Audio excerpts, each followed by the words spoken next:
All right, welcome back to another episode of the Look Up podcast. On this episode, I interviewed Jeff Bausemer, founder of the East Meets West Festival.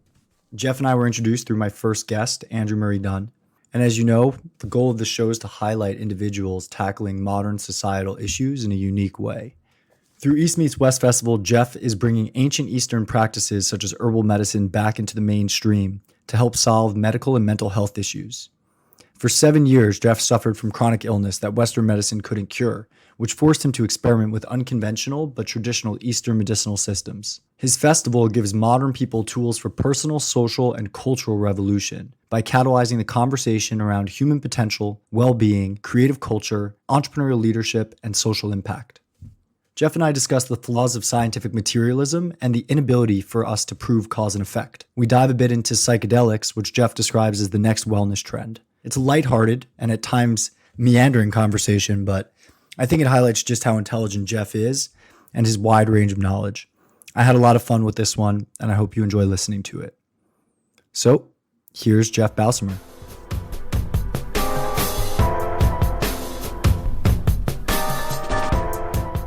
So, Jeff, thank you for agreeing to come on the show. Still is yet to be named podcast, with even more vague description of what we're trying to cover here. So, I appreciate you taking the leap of faith and no coming on. Thank you. So I guess for starters, would love to hear a little bit about you and your background. Sure. So, where to start? Okay, so I currently produce an event called East Meets West, which is a music wellness festival that I've done for the past 4 or 5 years in New York and San Francisco. Mm-hmm. I started it because, for a number of reasons, in school, when I was 19, I was very depressed and had a lot of other challenges, was a closeted gay man, and a lot of just things were not working. And, I was going to a good school. I was going to Tufts in Boston, and I'd gone to the oldest public high school in the country, and, considered myself to, be a very, devout Western scientific materialist, intellectual type of character. And, was studying under Daniel Dennett, who's like kind of, one of the more like well-known scientific materialist philosophers in the country. Can you explain for people like me who don't know what scientific materialism is, but what it means? Yeah, so it's basically the idea that everything is physical. And everything can be explained scientifically, if not now, at some point in the future. It's a faith-based kind of dogma, but that, operates as a kind of science, quote unquote science, based on, scientific findings and scientific research, which of course is limited to that which we can observe, right? Which is of course limited to whatever you can actually see with a microscope, which we already know is limited. We've never seen an electron. Yeah. We only understand them essentially as kind of mathematical probabilities, which isn't to say that they don't exist and that we don't have a way of kind of understanding what their effects are. But to say that we fully understand the physical, quote unquote, the physical underpinnings of the universe would be an overstatement. Yeah. And that kind of has its logical end in our beings themselves, our bodies and our brains being physical structures that give rise to human experience as an epiphenomena. So what you're actually seeing and experiencing is just a byproduct of physical mechanisms, neurons firing in your brain. So it's based on cause and effect. It understands the universe to be deterministic, so things operate in a way that can be determined, or should be able to be determined if we're able to factor in all the, appropriate, if we're able to, though we can't fully do that now, we would be able to if we could actually factor in all those things. And so to me, you know, that ends up leading you into, if you believe that, there's no possibility of soul, there's no possibility of afterlife, there's no possibility of free will. It essentially just means that we're robots who are like performing a dance, you know, that like means nothing. There is no, essentially, like, you have no ability to determine your own outcomes. And ultimately that can be a really depressing outlook. Like, if you really follow it to its conclusion, like, a lot of people who believe in it will claim like, oh, well, I think that the universe is like, it's so vast and magnificent. And it's like, yes, but also and that can be true for you as a scientist. But if you have no agency and if there's no meaning, like, what the fuck is the point? You know? What would you do if your life had no meaning? If you knew that there was no meaning? I mean, honestly, like, what I was like considering at the time, like, I thought of like, I wouldn't say that I was suicidal, but I was so like, I didn't want to do anything. Like, it felt like it didn't matter. Like, nothing mattered, you know? And like, just like, look at our culture. Like, that's where the culture is. And most people carry these assumptions as like limiting beliefs that they're not even aware are fully there for them. Most people haven't engaged with a philosophical understanding of the universe, but they absorb it from contemporary culture. You know, we operate as a materialistic culture, right? We like seek things outside of ourselves in order to feel fulfilled. And that's because we're looking towards material things for our feelings of enjoyment, right?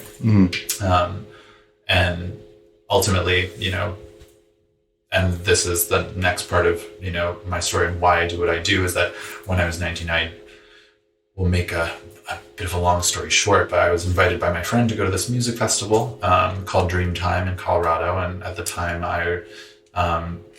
it was the year after my freshman year at college, and I had $300. And so I just took it and took my parents' car and told them that I was going to Cape Cod, which is an hour and a half from Boston. And I just drove to Colorado. No. And wow. So ended up going on like a 4-week road trip with my best friend that started with going to a music festival with like a bunch of super duper hippies, which was like totally, I'd never even really been to a yoga class. Like, you know, it's like pretty bold for a 19-year-old. Totally. Yeah. I mean, it was, I guess that's when you do bold things. Yeah. I mean, you know, I was one to, you know, sneak out of school and like take my parents' car and like drive to parties before I had a license and do stuff like that. So it wasn't out of character for me completely. But this was like next level, you know? So yeah, at the festival, the first 3 days were, you know, weird in their own way. I felt like I was in a new world, you know, I just was sort of unfamiliar with all this surrounded stuff. by all the hippies. Right. You know, like people named Kale and like literally solarkale@gmail.com. I remember one of the person's emails. Solar Kale. Like, you know, just that's people great. Talking about crystals and all that funky stuff. And, you know, I was having an interesting experience the first few days for sure. But then on the last day, I was up at sunrise. I'd been up all night on ecstasy, just like partying. And the guy next to me got offered acid. And so I did it. And over the course of the next 12 hours, I just had a ton of things happen. I realized that I needed to come out of the closet. And so I did that with my friend a couple days later, who I was on the road trip with. You were still closeted at this time? Yeah. Okay. And your friend didn't know? I mean, she knew because it was obvious. So when you did, it was a big deal for you. Yeah, it was huge for me. And she, I hope, appreciated that. Of course. But also was like, yeah, I know. She's like, oh, that's so great. But I mean, duh. And would you say like it was, you know, it was a psychedelic experience that gave you the courage to do this? It kind of broke it open? Or was it, you know, because sometimes these festivals, right, there's a lot of these psychedelic experiences available to attendees there. And I wonder if it's the quote unquote medicine induced state, or if it's actually just the environment of acceptance. Totally, yeah. In and of itself. Yeah, I mean, I feel like I was experiencing the environment the first few days, and it was interesting to me. But it was definitely taken to the next level on acid. I mean, ultimately, I think you'll hear this from anyone who's, a researcher on psychedelics, that like the set and setting make all the difference in what the experience is going to be like. Of course. So, and those you're with.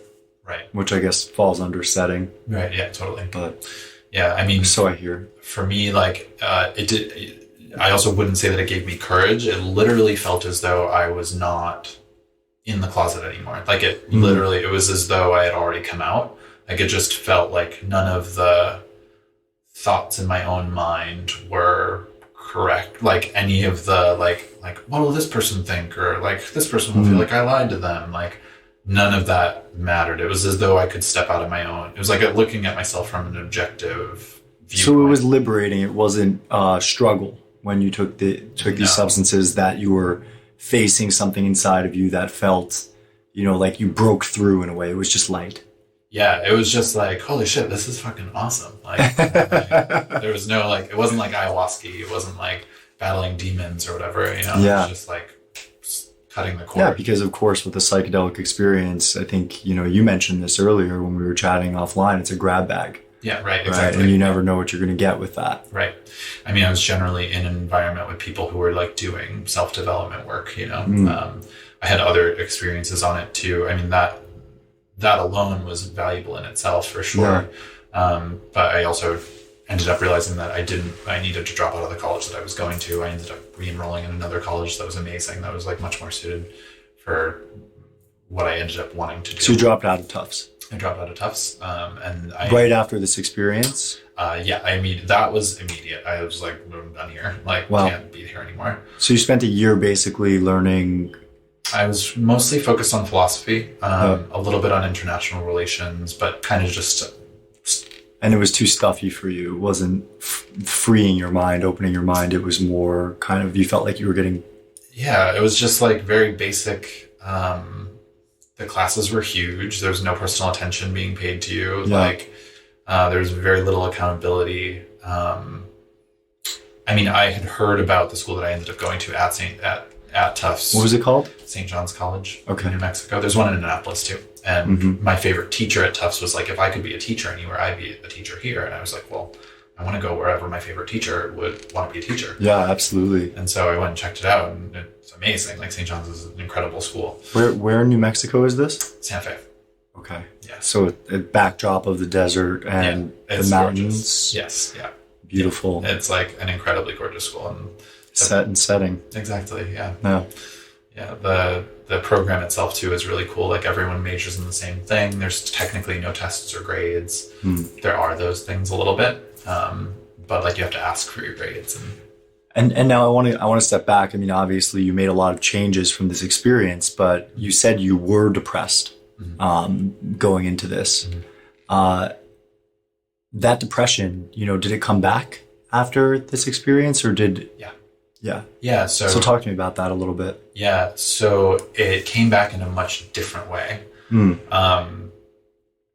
I don't know if you're like super familiar with like Jungian or like Joseph Campbell type stuff, but No, I mean, Carl Jung, fascinated by his work, but definitely cool. Yeah. There's room to learn. Sure, always. Yeah. I mean, so like, in the process of like confronting the shadow or like confronting the animus or the anima, like for males, it's typically you'll confront an anima figure. So like the part of yourself that's the female disembodied part of yourself when you like start to do self-development work, because our culture is like so bifurcated. You mean on gender lines, bifurcated? Yeah. So this is man, this is woman, this is the attributes that we apply to both of them. Exactly. Rather than integrating masculine and feminine into one being. Exactly. Okay.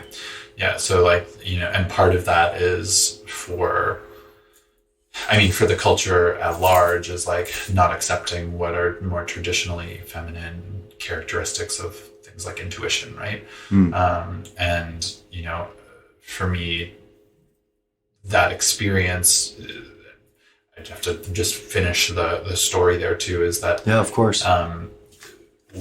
As I, realized that I needed to do all that stuff, my friend was like, well, let's go to this like workshop. And so we go to the workshop, and people are doing, we're sitting in a circle and everyone is doing an om. And I actually thought that they were saying yum, because I'd never been to anything like this before. And people like at the event were saying yum, like a different, like. Well, they could be saying yam. They could be saying yum too. Yeah. They could be yarmulke. I don't know. A lot of them were Jewish for sure. Well, I think yam is the sound of the heart chakra. Yes. Yeah, from what I understand. I believe that's right. Yeah. But yum is more fun anyways. Yeah. So they were doing that, and as they were doing that, I could see energy coming out of everyone's mouth and collecting in the center of the circle, and then like exploding outwards like a firework. Like it looked like a movie special effect. I was just like, what? Wow, that's some good acid. It was really good acid, yeah, for sure. And I think I could have probably attributed that to like my own just being a hallucination that doesn't mean anything. But then right after that, I was in a workshop where I was partnered with this guy, and we were supposed to tell each other what we wanted out of community. And as we started to speak, we're staring at each other for like 20 minutes.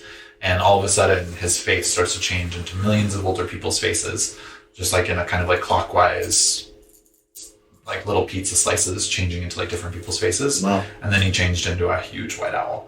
And while he was talking to you? Yes. And, wow. And like my eyes were like completely open. It was just like. And what did he say? Did you? Were you like, sir, you're a white owl? Yeah, I'm sorry. I couldn't speak. I was literally just like. Do you believe he had awareness of what you were experiencing? No, he was worried for. He was like, "Are you okay?" And I was like,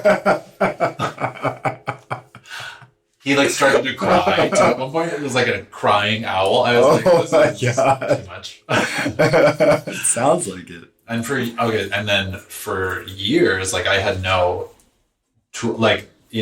I go to this experience and then I leave, and I have no way of like actually understanding what had happened to me. Like I would literally Google afterwards, like old man, acid, owl, like. Yeah, I was just gonna say. So I'm guessing, given your experience to date, I have a sense that you might have looked up the symbology of a white owl. Of course, yeah. So what does a white owl mean in different cultures? Yeah. So as far as I know, because I know of it from Harry Potter, and that's about it.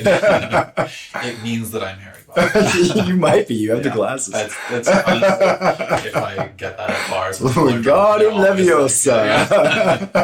Like, oh, Harry Potter over here.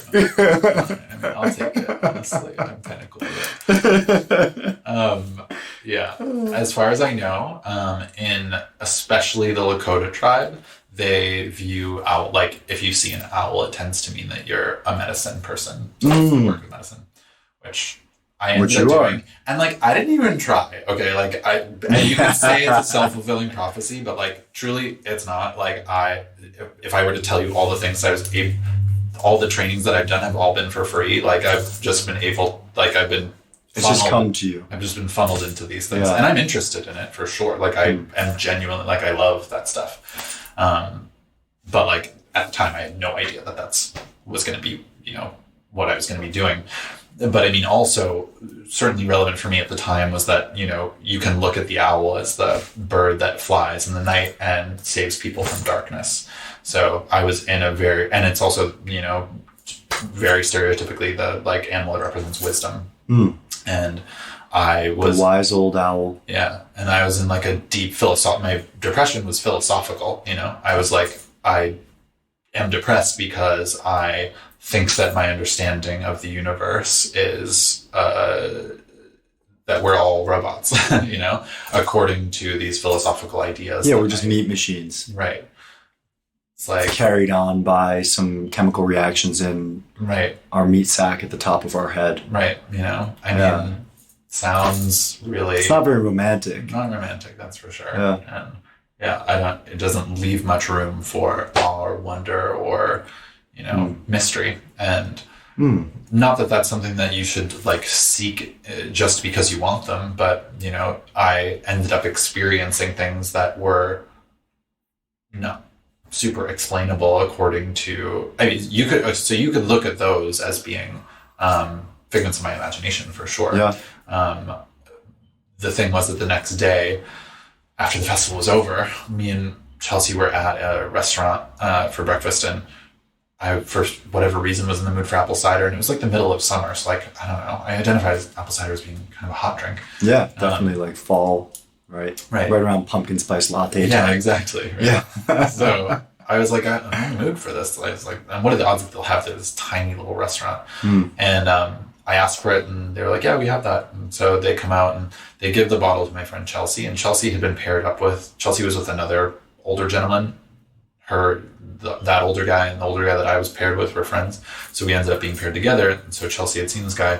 She takes a look at the bottle, and then she takes a look at me, and takes a look at the bottle again, and takes a look at me, and just like, is it like flabbergasted, shows me the bottle, and it's a picture of that guy's face on the bottle.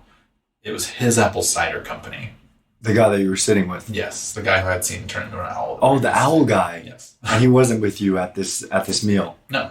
Wow. Have you ever sought him out? Yeah, I emailed him maybe 2 years afterwards. Okay. Was he like, get away from me, kid? I don't know anything about any owls. No. He was nice. He wasn't, it wasn't, his experience was not my experience. Yeah, of course. He was really nice though. He was like living in South America. He had retired from running his apple cider company, Big B's Apple Cider.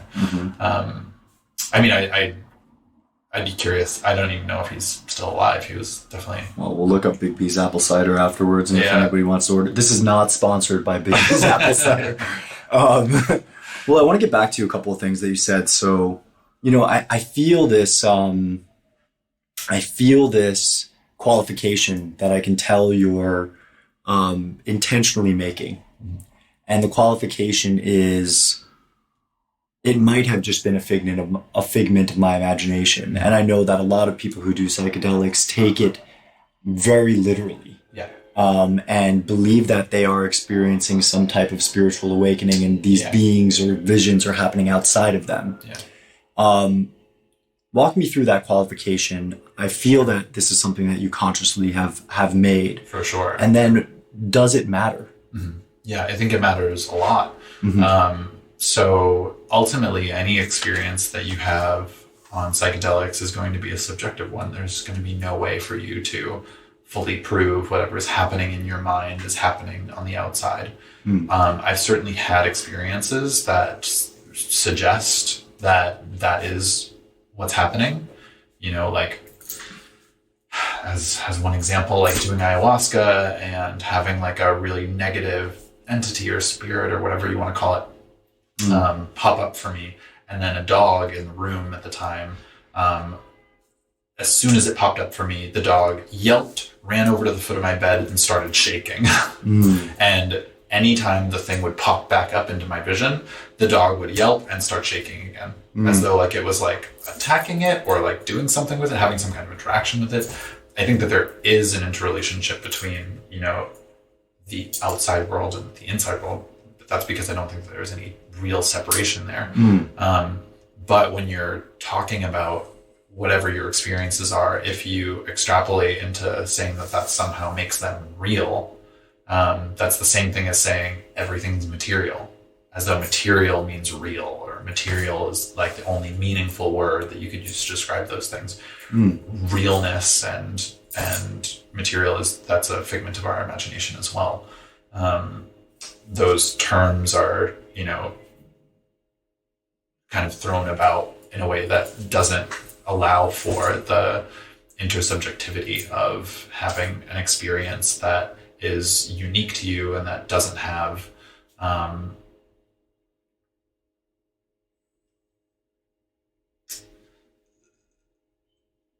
if you're only like operating from a point of thinking that like, you know, things that are able to be proven objectively are true, then you're only going to have those kinds of experiences, and you're going to be limited to the types of things that you would think could be understood in the universe.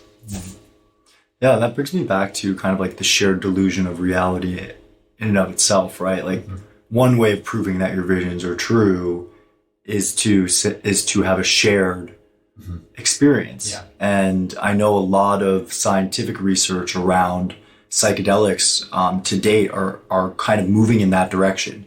In other words, Graham Hancock talks about this experience of getting someone really into the heightened mental state of DMT for a long period of time in a lab setting, or having multiple people in that setting together, and then reporting on what they saw to try to prove that there's some kind of commonality. Because a lot of people experience similar visions when they're on DMT or ayahuasca.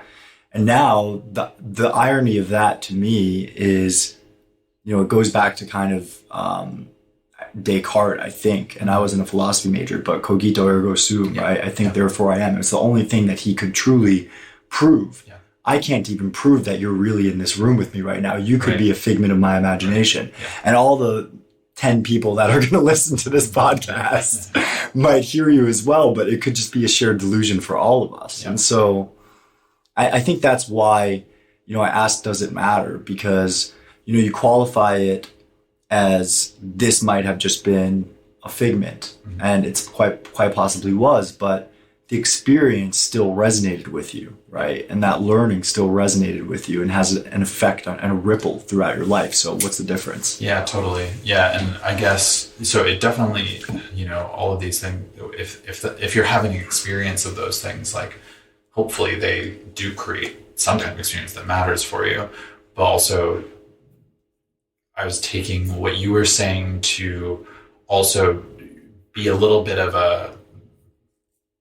I think it's important for people to distinguish when they have experiences, to not then go into the realm of being like, okay, well, I've had an experience of like God, and like extrapolating whatever they're experiencing to be something that it may not be, It's like the lesson of Don Quixote, like there could always be an evil djinn who's like giving you a like experience that you think is a good one, but actually there's like something bad underneath it. Like even if you were to have some experience of like something super transcendently divine and amazing, and like, you're like seeing the chakras and like moving out of your body and like whatever, right? Like, what if underneath that there's like something else, right? There's always going to be more potentially other things that could be explaining things. Whenever I hear anyone, kind of stopping the distinction between what they've experienced as subjective and objective, or when they start describing things as like, they start using absolute. They start using absolutes like that. It to me is like, you're missing the point. Like you've been given an experience of something that's like indescribable and ineffable. And like, if you want, you can like refer to it as God, but to me, that's like giving it, it's like putting a box on something that like the whole time you were experiencing was saying, I'm not a box. Yeah. And I think even like, moving out of the realm of psychedelics towards kind of like a traditional Eastern practice like yoga, a lot of the tradition was passed down from guru to student. And oftentimes it was via parroting what the guru did. There was never even necessarily a description, right, of what the guru might be experiencing on a day-to-day. And it's funny, I listened to Tom Knowles' podcast, and I don't know if you've heard. I know of him, but. Okay, so Tom Knowles was one of the founders of this transcendental meditation school in the United States, studied under the Maharishi, great yoga master, and he interviewed Eddie Stern, who started one of the major Ashtanga schools in New York. And they have a section in their latest interview about psychedelics. And, Tom mentions in a way that kind of resonated with me, because at first it struck me as, oh, wow, like this is a little, dare I say, arrogant, but I had to reflect and say, why is that causing this emotion in me? Because I have massive respect for him. And basically what he said was, I've never done any psychedelic in my entire life. And frankly, I think that, he just was more articulate, but frankly, I think that the experience that I'm having on a day-to-day basis, having practiced 30 years of meditation throughout my life every single day, might be considered a psychedelic experience if someone could witness my consciousness. So basically I'm fucking tripping all the time. But like that, his conscious experience cannot be taught. Right. In the sense of like, he can't verbalize it to you or me. Right. 100%. And thus we absorb it that way. Totally. Yeah. Right. Yeah. So it's subjective and yet it's absolute at the same time, potentially. Right. Does that make sense? Yeah. Yeah. 100%. For me, that I think that meditative awareness too, people who resonate more with that tend to be less, to me, I guess in my experience, I found that people who do psychedelics veer more towards absolutes. I think oftentimes because they actually have experiences of like spirits, which like in yogic tradition, like talking like chakra wise, like it's like the difference between like a sixth and a seventh chakra experience. Like sixth chakra is like you're seeing spirits, you're seeing embodied entities, you're seeing things that like have form, whereas like seventh chakra is more like disembodied, like pure consciousness, like doesn't have a description to it. And I think the meditators tend to get more of that kind of experience, whereas shamanic practitioners or people who utilize psychedelics, they like have more visionary experiences. So they like get attached to the forms of things. But that's like a primary warning in like all yogic teachings is like, don't get attached to the forms. Cause like when you start doing yoga, you'll open your consciousness up to having experiences like that, having cities or superpowers. And like, if you get caught there, if you get stuck thinking that that's the be all end all of like the things that you can experience, then that's a problem. Yeah. They're not yours. Right. They're not your superpowers. You don't hold them. Right. Totally. They might be something that's flowing through you as a vessel of energy. Yeah. Yeah. Yeah. And I think a lot of the people who like get attached to those things, they're probably even aware of that. You know, they like oftentimes are doing healing work with other people, or they're like doing good things in the world, but making the pitfall of like having those experiences and being like, oh, I saw this spirit, so like that means that I'm working with God. And it's like, maybe you're working with the devil. Like, who knows? Like, whatever the energy that you're working with, like if you don't question it, if you're not like, okay, there's something that comes after this, or, you know, maybe I'm not experiencing God, then like you've closed yourself off to, you know, the juice and meat of those experiences, you know? Yeah, it's tricky. I mean, I'm a little bit kind of, you know, taken by what you just said, because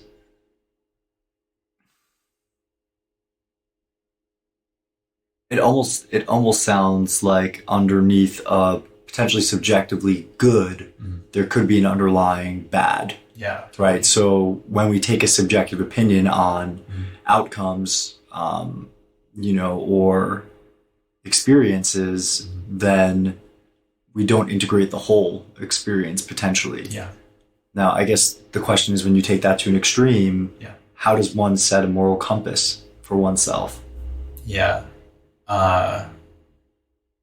It's a good question. I mean, I don't know why it's happened in the way that it's happened, or why I see like so many people doing psychedelics and then like not integrating what they've experienced, which for me has looked like literally like I don't do psychedelics anymore because I've got the message. Like I can hang the phone up for sure. Like I've had those visionary experiences. Did you have a few after this first experience that we talked about? Oh yeah, for sure. Yeah. I mean, I did ayahuasca in Peru like 15 times or something like that. Okay. That was many years after, but you know, probably did acid, I don't know, probably 15 to 20 times too. Yeah.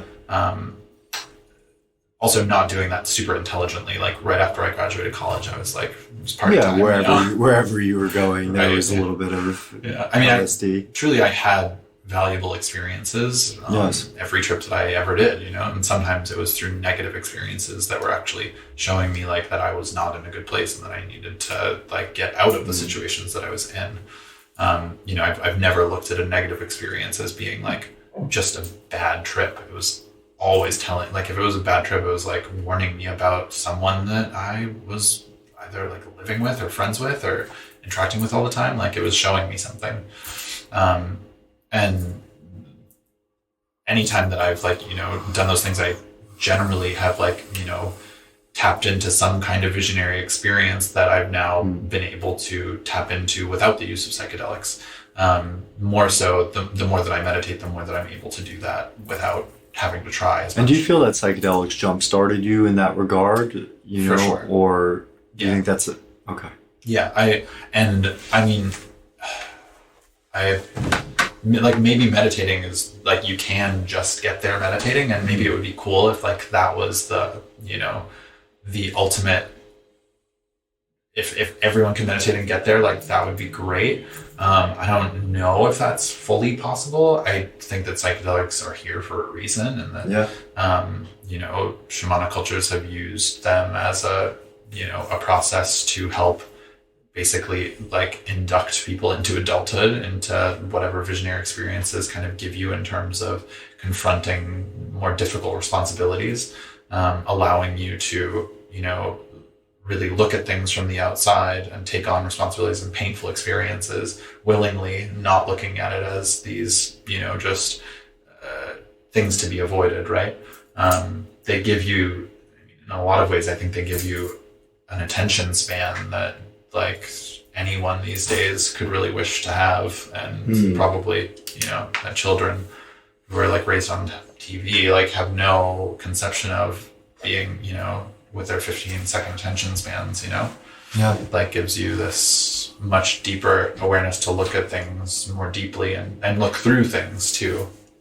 Like a greater sense of presence, maybe. Mm-hmm. Yeah, definitely. Yeah, definitely.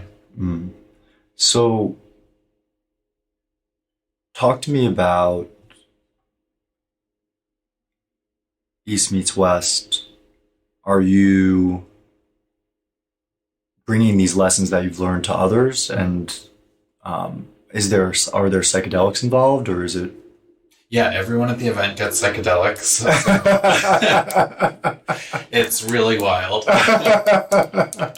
We just dose everybody, and then we shut the doors and we start playing Saving Private Ryan on a big screen TV. Oh my god, that sounds terrifying. I don't want anything to do with that. But I love that movie. Oh my god. I like took a huge like bong rip in college at one point, and we like turned on Saving Private Ryan, and everyone in the room was just like, why the fuck did we do this? It's such a nightmare. Just like, it's like watching Saving Private Ryan in slow motion. It's like a nightmare. There's no psychedelics at the event. I mean, maybe people do them, but we certainly don't give them out. Yeah. It's more of an informational thing in a lot of ways. I mean, and ultimately it's more of an experiential thing that, in a certain way, like my goal is to be able to create experiences that provide the kind of transformation that psychedelics can give people without the use of psychedelics. Of course, like you can't necessarily always do that for a lot of people. So like, you know, in a lot of ways, it's mostly about introducing people who are not super familiar with that stuff in a way that makes it accessible to people. So, you know, ideally I'm trying to get people who have at least some version of like a Western medical background, or who can speak to that audience in a way that feels comfortable and that's not so new agey, like that doesn't like veer into extremism and like, you know.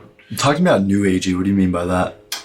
Like, to me, it's a nebulous term, but when someone is too far on the spiritual side and like I feel like I can't comfortably like make a poop joke with them, like that's what I you know, like where I feel like they wouldn't get it, or like I feel like they haven't had sex in 2 years, you know, at least like there's a lack of practicality maybe in their kind of outward there's an ungroundedness, you know, there's like literally like you just I don't feel at ease around them, and that's a subjective thing, you know, of course, but it's something that I've cultivated in myself, and so it's something that I can kind of sense with other people. To me new agey is actually less along the lines of they move too far spiritual. It's more along the lines of they've integrated spirituality in a way that supports their lifestyle habits that aren't necessarily productive. So like, you know, you don't meet a deadline, and it's like everything happens for a reason. Oh, for sure. You know, like totally. What's meant to be will be.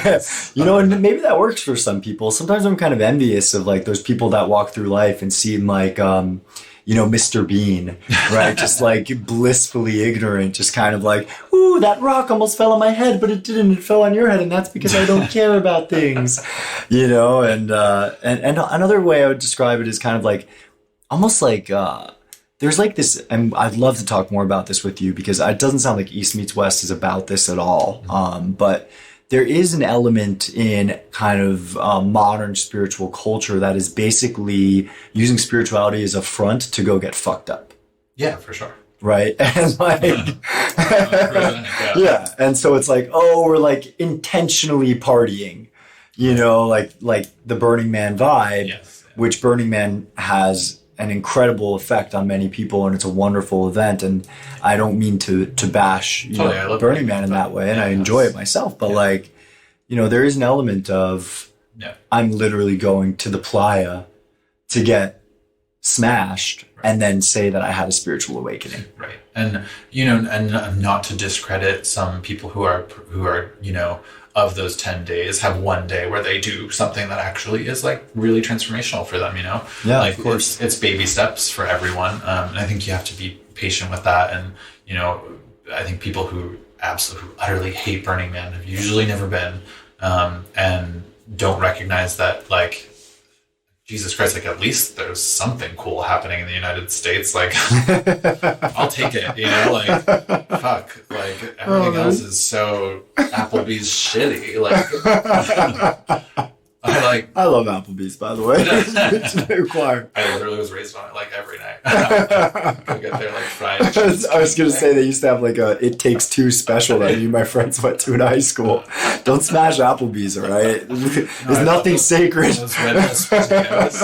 Oh, I would eat those still. I bet I would. No, I probably wouldn't. No, of course. I mean, and it's Burning Man's a great experience, But no, people are utilizing those things, are covering it. It's the spiritual materialism, you know, it's, you know, yes, a version of materialism just covered up. I just want to find, you know, a world where we have a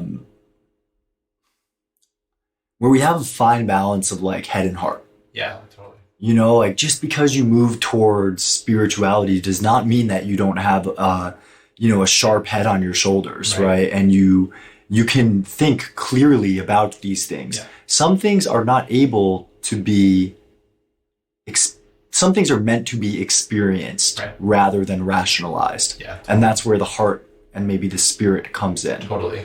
Yeah, and then I think people get stuck there because like we're kind of raised in a head culture, you know, like for sure. Overthinking things. Over rationalizing, and then people find this like heart-centered way of being, and they are kind of like stay away like rational thinking, and like you kind of have to, you know, it's a hobbit's journey, like it's there and back again, you know, like you have to go back there and like reintegrate that, because like then you have, you know, there, I would describe it as kind of being like an anti-intellectualism, you know, there's like this way in which people are like skeptical of. And, you know, I don't like Jordan Peterson's like sexual politics. I think that he's, I think he just like doesn't have any like gay or trans friends. And if he did, he'd probably just be like, oh, I get it. He's just like living in this bubble of like what I've seen like in interviews, or just like he like lives with like his apartment is just like decorated with like pictures of like 1940s like memorabilia. And it's like, well, that's like what you're living in. Like that's what you're going to be afraid of, you know? So yeah, I get. And he has such a strong following, right? You know, but it's and people write him off, right, in the spiritual world, without really listening, right? And like the element of him that I mean, you know, he's into Jungian stuff. He's into like actually confronting dark stuff, which that tends to be what spiritual people like get afraid of, where they think that they've confronted and then they actually really haven't.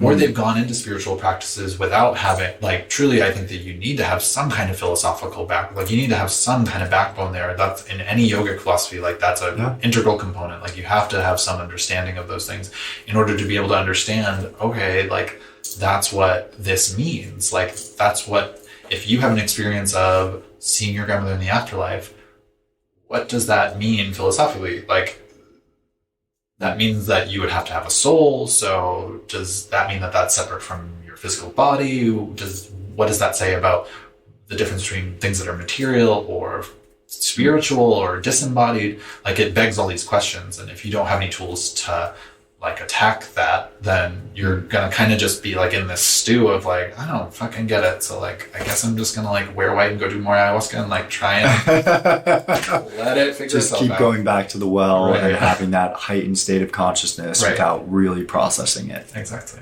Yeah, it's honestly, it's it's funny how like anything can be swept up into the cultural zeitgeist, right? So like our current cultural state is one of consumption, Yeah.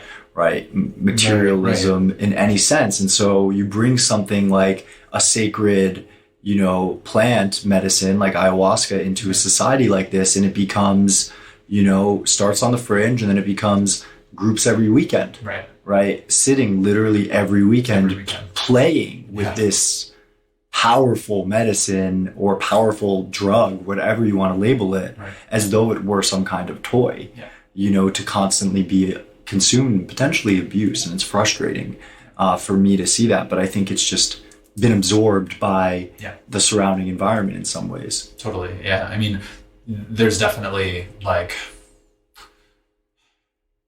I can't completely knock it because like it's opening things up. Of course. And ultimately, like, I think that things do largely just mostly happen for a reason. I think that there is a certain deterministic element to the universe. But it's also, you can't be, I also believe in being critical of things that are like obviously bad in order to fix those things and to be able to move forward. I think that we're on an evolutionary path, and the path forward usually involves like chopping away at like the things that aren't helping us grow. And like that to me is a huge problem because it just isn't actually serving those people. It's just actually like in a lot of instances making things a lot worse for them, and like creates a culture of kind of exclusivity and superiority, and when it's meant to be about togetherness and and connectedness and hive mind, maybe not meant to be, maybe that's strong, but one can experience that. One can experience it. And also I think one can, if you're not helping other people, like if you're not doing something that like helps to like lift other people up, you're for sure not going to experience as much lightness of being as someone who does. Like that's just part of being human. Like we're here to help each other. Like we're here to be in community. It's scientifically proven that like we do a lot better when we actually have a lot of friends to kind of check on us and make sure that other things are, in order in our lives. Like we need other people, and where there is injustice, like how can you not want to put that back into balance? That doesn't really make sense to me on an empathic level. And I think it's only people who are like not looking at things from that, or who are looking at things from the perspective of like, okay, well, I'm going to help the people who I'm meant to help, or I'm going to shine my light, and my light is like a white privileged lady light. So like, that's the only type of person that I'm going to help. It's like, maybe, but like, and like everyone needs it. But if there's no efforts being made to help people who need it, who wouldn't otherwise be able to get it, then like there's something problematic there, and that's what I see more so in Burning Man spiritual communities than anything else. It's like you go to Burning Man and and there's very few there is little diversity there. Like it is a rich white person festival, objectively.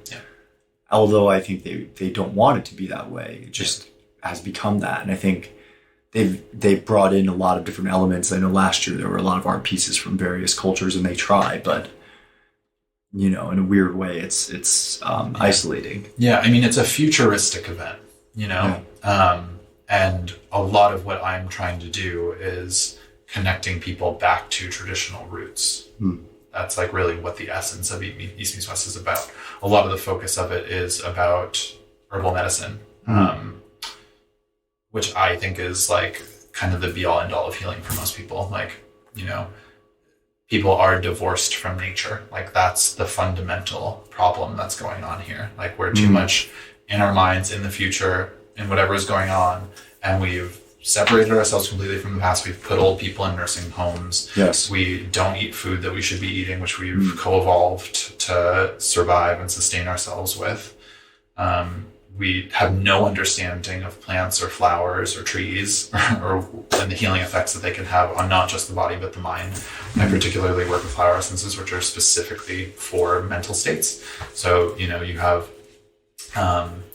hornbeam, which is for morning depression that leads to a sense of procrastination. When you said hornbeam, I thought it might have been something else. Sorry, keep going. The best flower name of all of them. Or what's another really good one? Speaking of Burning Man, I think that's someone's playa. It's got a teddy bear cholla cactus. That's another one. Actually, another really good one. That's for when you're impatient with your speed of growth. Okay. Like each individual plant has like a specific psychological thing that goes with it. Like clematis is for when you're like when you're really spacey and not grounded and can't pay attention to things. Elm is for feelings of overwhelm and anxiety. Some other specific. Larch is for lack of self-confidence. You know, fucking no one even believes that this stuff works when you like show it to them, because like flower essences are like, the bottle says like take 4 drops 4 times a day. They collect essences by like collecting the water off of the morning dew of the flower. It just like sounds like pseudoscience, and like of course like I agree with that. Like it sounds stupid, but like maybe it works, and like you're really just taking the, you know, like if you have any questions that herbal medicine works, like then, you know, there's going to be no convincing you, but like that's insane, because there's so many studies now about how they do work, and you know they're utilized in all other cultures. 80% of the world still uses this stuff. Obviously it hasn't been used for 5,000 years because it doesn't work, you know, and of course there's a placebo effect, like, you know, and maybe that's been the only thing that's been in operation and all of that. But I think you'd be kidding yourself at this point to, you know, with where the culture is at with one thing. So when people talk about a placebo effect,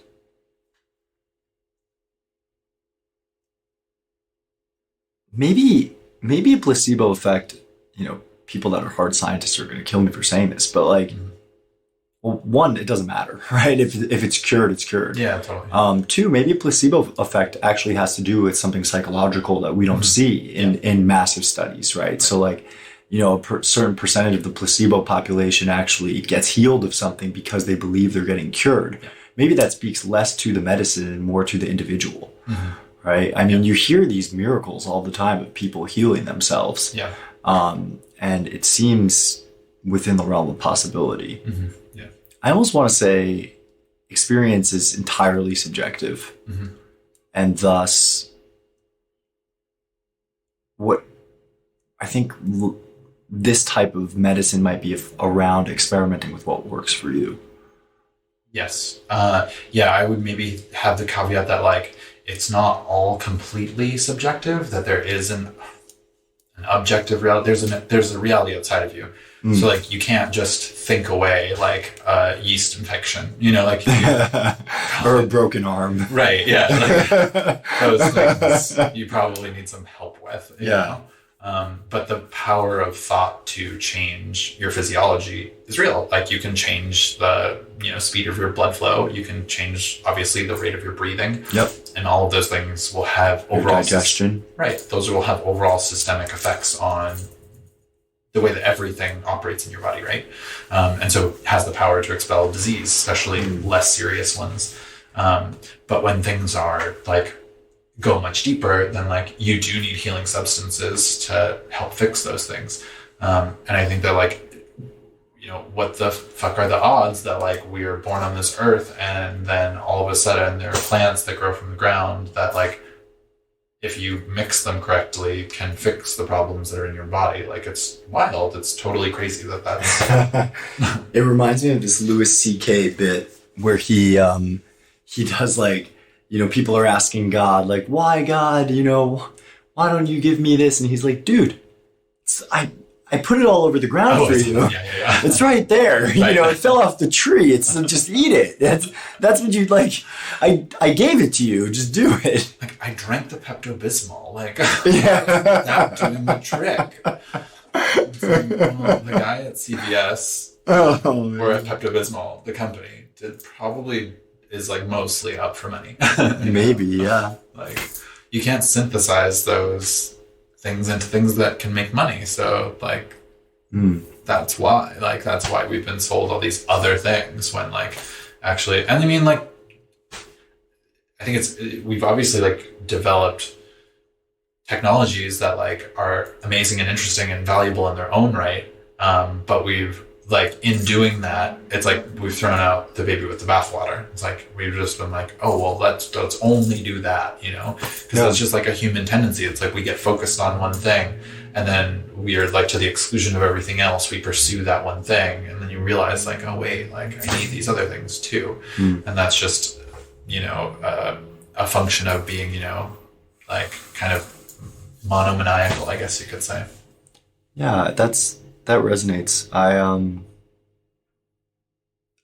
reminded of you called it a Bilbo Baggins, or I'm thinking of Bilbo Baggins. You said like a Hobbit's tale. Yeah.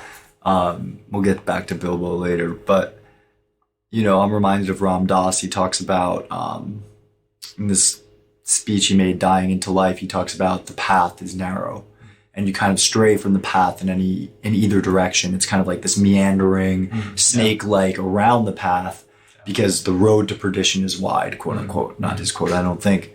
And I feel like, at least in my personal journey, and I'd love to hear about yours as well, the pendulum has swung. It was like finance and economics, and then it was like no material things. I could be a yoga instructor, and I was like, oh wait, like they're not that bad. And now it's like, oh my God, money's great. And it's like, wait, but I want to go back to this. I feel like as a society we're doing that, and I feel, going back to yoga, because that's the practice that I know the best. It's about hugging the midline. Yeah, totally. Right? It's not just about, irrational belief, nor is it about hyper rationality. It's somewhere in the middle that we find that balance. And yeah, I think, what we're seeing is this kind of resurgence of, that's why I love East meets West.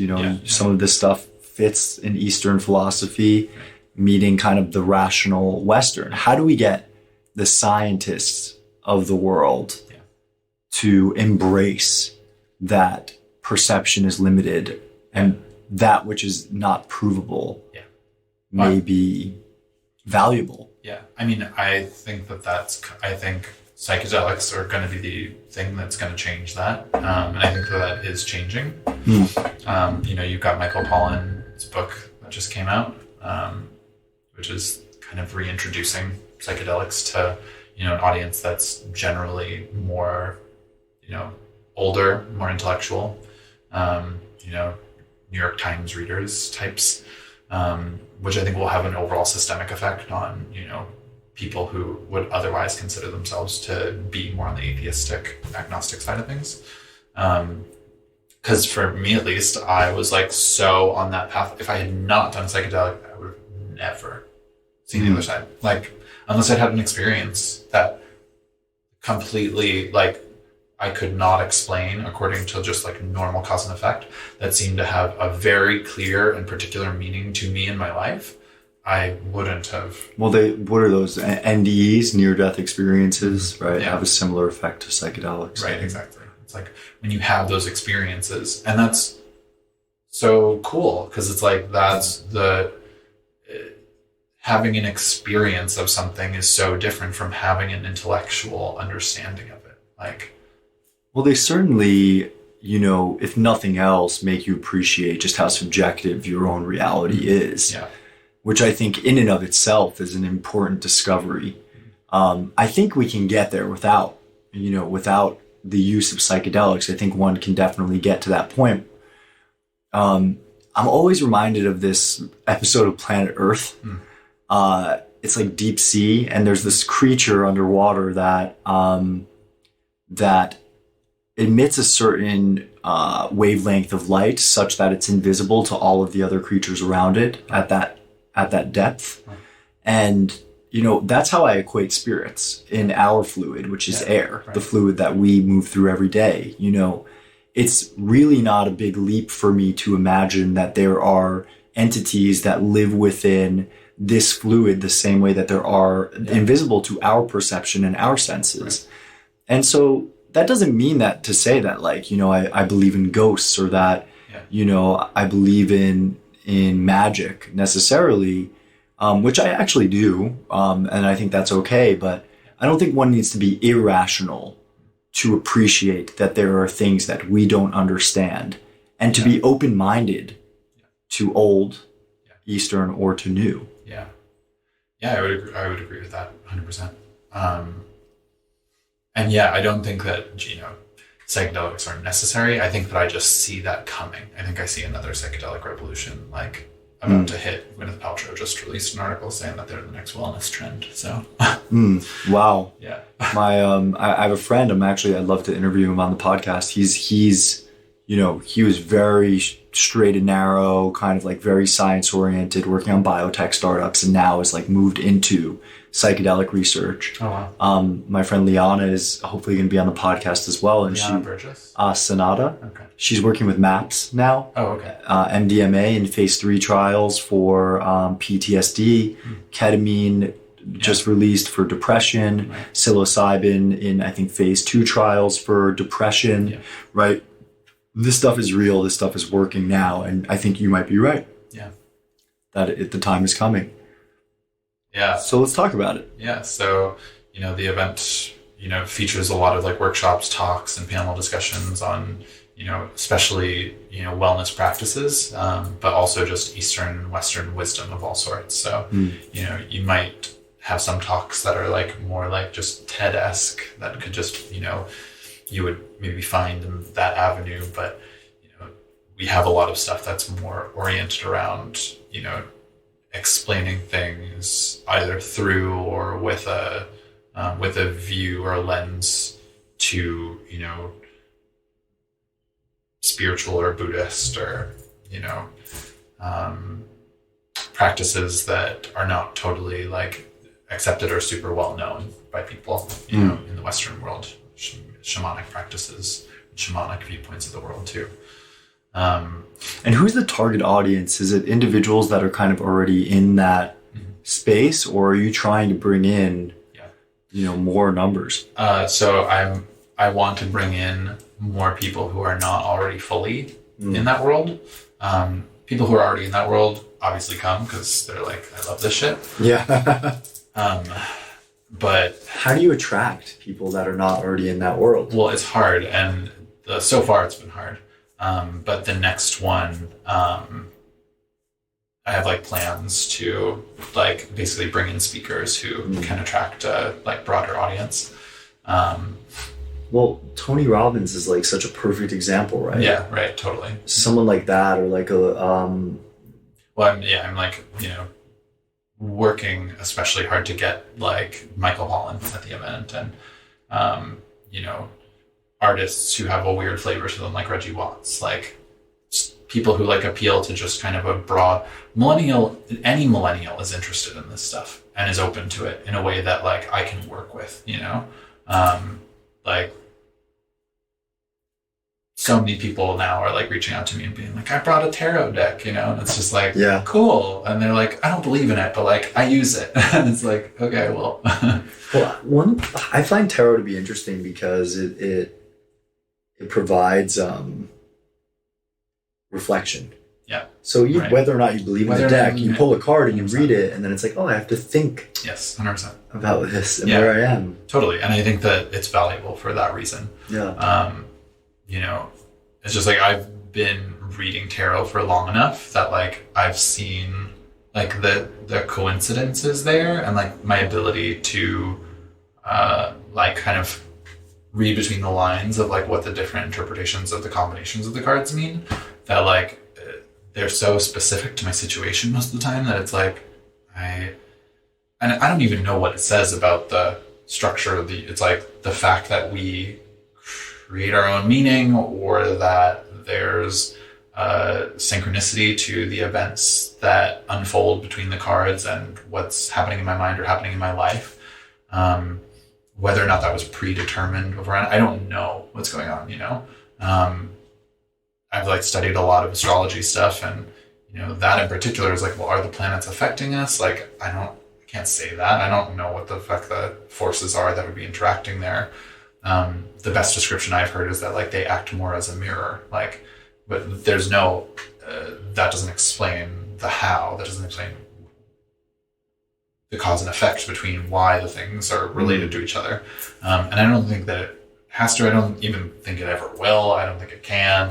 And I have no real stake in that, but I've seen the correspondence between them, and in such like astounding symmetry that like I can't deny that. Like, I think that there's a correlation. I don't even know if correlation is the word. As someone who's obviously really intelligent, do you struggle with knowing that you believe in that which you cannot prove via cause and effect relationships? No, but only because the word belief would be wrong to say about what I am always experimenting. And everything is a continual revision of that first experiment. And I'm always replacing whatever came before with something that's maybe slightly more certain, but that's never going to get to absolute certainty. So, like, that's, if you take belief to mean that, then I don't struggle with it, but I do struggle with the fact that it can be hard to convey in a precise, like, one sentence. Well, I just find like for me personally, I struggle with that, specifically with my friends who are so in the intellectual realm. Right. I need to hone my argumentation skills in order to, avoid logical fallacies and things like that. Yeah, totally. Right. When I'm describing these things, because there is an element of faith in it for me personally.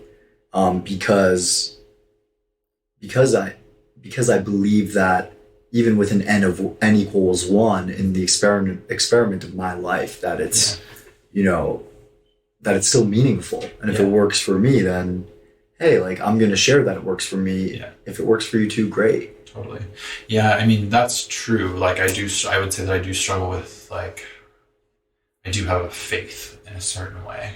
Like, I'll make decisions based on what my tarot cards say, or like what my astrology is saying. And that would be a hard thing to tell some of my friends. Sure. Well, they're not there. So like, they're not going, to them, that's totally irrational. And for me to even explain it to them, well, for the most part, it's like, I could give them this whole spiel, and like, a lot of the time, I think it's truly that their attention span couldn't even pay attention for long enough to construct the whole argument for me to make, and for them to for it to sink in all the way, because it is so, it's complex at its root, but also a lot of times they just haven't had an experience that makes them believe like, okay, well, that could make sense to me, so I don't expect them. Like, I don't expect someone who hasn't had those experiences. Like, there's literally no expectation. But in a way, that with your festival, that's what you're, you have to get them there. And if psychedelics is not, right, like, you're not going to be able to dose the world. Right. I mean, maybe somebody's trying. Like, somebody out there pulling string, one day or whatever, but it's a lot of people do enter this world through that, or through some traumatic experience. And one, you're not going to get everyone to do a psychedelic to open their mind to these new things. And two, you hope that everyone doesn't have to experience something traumatic in order for there to be a global shift in mentality. Totally, yeah. And so, like, how do you bridge that gap? Yeah. So I would say that it's fine for people to have it. I think everyone's going to have some kind of traumatic experience in order to actually make that shift. Like, that's inevitable. People have to have some kind of low. They have to have some kind of emotional bottoming out in order to feel the pain of like wanting to transform. And so I don't think that there's actually a problem with that. It's our relationship with pain and thinking that pain's a bad thing that creates the problem there. And so even just giving people that information, like if you can understand that intellectually. And like, if you can see that someone's actually lived that and gone through an experience, which I personally did with acid, where it extracted me from that experiencing pain as like wanting to avoid it, and actually being like wanting to embrace it. I think people can slowly like dip their toe in the water of like getting a picture of what it looks like, and then hopefully, decide to go do it on their own somewhere else, and then maybe come back to the event next year, and it creates a culture and a community of people who are doing that kind of stuff. What about some kind of exchange program, right? Or some kind of credits or something like that, I'm just ultimately, like, my event right now is like more focused on people who are like who are liberals, who are like living in cities, who like are probably slightly more on the like, went to a good school and like are interested in this stuff but are skeptical side of things, and also people who are already in it. And eventually it will broaden out. And I think the culture as a whole, I feel like I'm riding a wave of other things that are also kind of building up right now, with like things like you were mentioning, ketamine and ecstasy and stuff being potentially being legalized sooner than later. And so I think that the broad culture at large will start to be more interested in this stuff in a general way. And I think it will grow. East Meets West will grow over time. I think I can totally envision doing it in those types of places too. Just logistically for me right now, it's just not where my energy can be, because I need to be growing it in those places and really cultivating an audience of people who also might want to, I guess like getting those early evangelists. Exactly. Like who want to actually like, do it themselves and help me grow it, do it in other places. Right.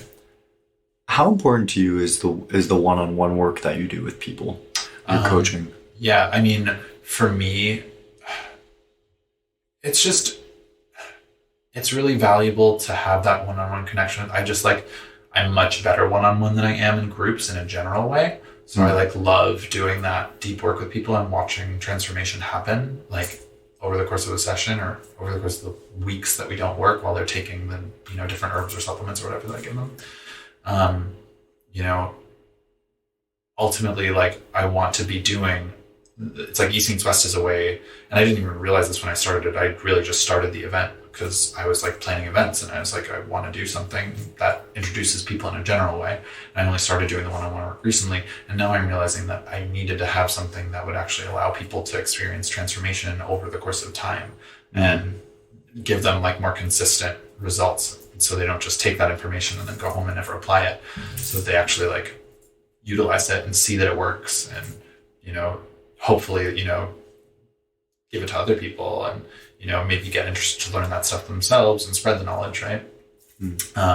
It's a crucial component. It's like if you're not doing one-on-one work, like you're not really doing a whole lot. It's like you can give broad general stuff, but everyone has their own particular trauma, and if they're not getting handled one-on-one, if you're not going deep with people, if you're just going a mile wide and inch deep, you've got to go both. You have to go both wide and deep at different points. You have to kind of oscillate between those two things. Yeah, it's a fine balance. The deep individual work can have a meaningful effect on one person, right? Totally. But then you also want to have a broad reach as well. 100%. Well, because also just by doing a broader reach, I also will get people who are like much more ready for the transformation, Yeah, it's like the top of the sales funnel. Yeah, exactly. Putting my capitalist hat on right now and thinking about this stuff. No, I don't have a problem with capitalism. I think that capitalism is actually a good thing if the people who are capitalists are fully empathic and psychically aware of what they're doing. So if they can actually feel the feelings of everyone who they work for and they work with, and they have guidance from not just their business coach, but also from like fucking spirits and things telling them what to do, then you could be doing a great job with all that. There's nothing wrong with wanting to help people, but if you do it in a way that's just extracting, or that helps, or that where you take on people who you know that you can't help, or who need something else first, and you don't refer them to other people, like that's a problem. That's where problems come in. Absolutely, specifically with this work, because people are so open, so susceptible, right? To manipulation. Yeah. You see a lot of false prophets out there. Right. false shamans? A lot. A lot. Yeah, a lot. And like, there's, for me, psychedelics were like particularly valuable in like exposing me to like warning signs, like giving me intuitive, like I will get the spidey sense in the back of my head. I will like, especially I have like specific spirit animals that I see when I'm interacting with someone who's not totally, where there's something shady going on. Are you getting any of those animals right now? No, you're good. You're good. I mean, I don't know, maybe. No, you're fine. I did a reading before you came. Okay, good. Don't worry. I do though. I literally read for like almost everything. You want to do a reading right now? Sure. Yeah. Can we do one on mic? Yeah, yeah. This deck? Yeah, sure. Awesome. If it comes up like I'm going to die tomorrow, then I'm not going to post this. This deck is a little harsh, so let's see. Oh, well, I could always use some tough love. Okay. I mean, it feels like this is kind of just talking about everything that we just talked about, or like it's bringing up certain specific things. Because we didn't even really touch on morality in particular, but that's like a kind of crucial component of like the philosophical framework that I feel like psychedelics and spiritual practice like opens you to. Because like if you just have a strictly scientific materialist or like physical understanding of the universe, there's actually no incentive to be moral. Like your understanding of the universe would be very Ayn Randian, like fountainheady. Like you're entitled to all the work that you do, and whatever you invent, like you can capitalize on that shit, and there's no, if you like fuck over someone else, like that's because you fully deserve what you did and you're getting that of your own free will. If that's your understanding of the universe, then like there's no incentive to like be a good person really at the end of the day. Like you might as well just like fucking like take advantage of shit because you're just going to die and like. But someone like Sam Harris, who's like an ardent, atheist, would say to that argument, like, I'm a good person because I see that that's the right thing to do. I would need the incentive. I would argue that that's actually almost like you're being a pussy. Like if you meaning like there's no consequences to being bad. Yeah, if there were no consequences, you might as well just fucking do whatever the hell you want. I don't know. Like I don't know that I agree with that. Maybe instinctively that's what I'm doing because I have a fear of afterlife or karma or something like that. Yeah. But isn't it enough just to be I mean, I think people don't do it when they have a natural sense of empathy for other people, because like that's hard to just get rid of completely. But if you follow, like I'm saying, if you're truly a scientific materialist and you don't really believe that like emotions are even real, that you think that it's just a byproduct or an of some kind of chemical reaction in your body, then there would be no real incentive to adhere to those or to value them or think that they're real. So if that's the case, then whatever you do that might hurt other people's feelings, or there's no reason to think that like they're even an ensouled person. You're just hurting another machine. You're hurting another machine, right? There's like, who cares? Like, yeah, I was thinking about, before when we were talking about kind of how do we bridge the gap, I was thinking a lot about yoga again, and the physical practice, right? Because a lot of people move into asana practice first because they have some kind of injury or they want to get fit or something like that. There's one studio in LA that I won't go after by name, but they just did this challenge where it was like, right, how many years you've been doing yoga on your hand and post it, right, to Instagram. And I thought about doing it. I was going to do it in like a suit or something, like totally not like my sexy yoga spandex, And I'm reminded, this morality card is reminding me of a quote from Dharma, who's a teacher in New York who I've studied with a little bit. He's a living guru to many. And he basically says yoga without the yamas and the niyamas is just gymnastics. And the yamas and niyamas are basically the moral code of yoga practitioners.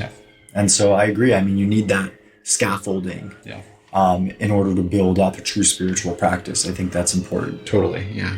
And I don't think that you can have those without the spiritual experience either. Like, I don't think that they don't pop up without there being an actual, without there being karmic problems for you if you like aren't a good person. Like if you don't live forever, there's like, if you're just gonna die, and like you might as well fucking like get as much out of it as you can, you know? Yeah, like the hedonist style. Right. Like that's what pleasure. I mean, it's just like, it's, you don't even have to like, you know, believe me in like the sense of like I wouldn't do that, because like that's, when I think about it logically, like that's not where I would go. Just look at where our culture is at, and like look at what we believe, and like look at what people do. That's what happens. So like there's a cause and effect there, you know? And it's the opposite case in which people tend to do more like quote unquote moralistic, humanitarian things that actually like help other people. So how bad is this reading? Because we're not going in on it. You've been really nice about avoiding it. Is it that bad? Am I gonna die? Talk to me. I'm scared. I mean, I'm just not positive. I'm like, I think it's a reflection of our conversation and that energy rather than, yeah, because it's just like the fool is like just kind of like talking about things that are like kind of out in the air. Like to me, this card is like he's stepping off of a cliff, like into like kind of nothingness. And like our conversation has been very much like philosophically like out in the ethers. That's true. Maybe it's telling me not to do a podcast in general. Just the fool going to talk about everything that already else is out there. Right. Just go do something. No, I mean, this is like, and then this is just like him stepping off, and then that's like where you end up. It's just like going into like stepping into nothingness in a certain way. Beautiful. I mean, it's a wonderful place to step into. I'm excited about that. Parrot. Interesting. I think the parrot is actually being a lot about communication. Like they imitate human voices. So like it's an interesting one to get in the context of a podcast. Because it's like we're in a certain sense like parroting other people's ideas. But yeah. I mean, expressing our own too, you know? But mostly just parroting. Yeah. It reminds me actually of my senior paper that I wrote in college was about this short story by Flaubert called A Simple Heart, where this like kind of like maid of this like rich family has this relationship with a parrot that's like really transcendental, and and it's apparently very clear that Flaubert is like mocking this person. In my like senior defense oral that I had, that's what all the other teachers took it to be. They took him to be kind of mocking this dumb girl who's having this like transcendental experience with the parrot, who's obviously like saying thing like the parrot as a symbol is saying things that don't have meaning. It's just repeating things, but it doesn't understand what they mean. So it's like it was a symbol that like nothing has meaning. And I was taking it to be like there's actually a lot of meaning. Like this, it's kind of a beautiful experience for this like person who's like not well educated and not rich to have this like kind of naively like transcendental experience because she doesn't over intellectualize things. And that to me is like you know, kind of commentary on a lot of the things that we've been talking about, because a lot of people do, you know, when they over intellectualize, they have this, if you get stuck just, you know, in the world of language and not having an experience that points to the things that language can only point to, then you're not going to have a meaningful understanding or a meaningful experience of what it actually is to be human, and to have something that's like not a fully like immaterial experience. Beautiful. I think we can stop with that. Yeah. Thank you. Yeah.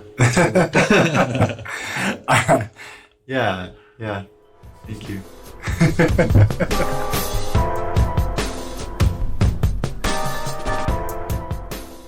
Thank you for listening. I hope that you enjoyed that episode, and I hope that you're enjoying the podcast. It's been a really fun ride so far.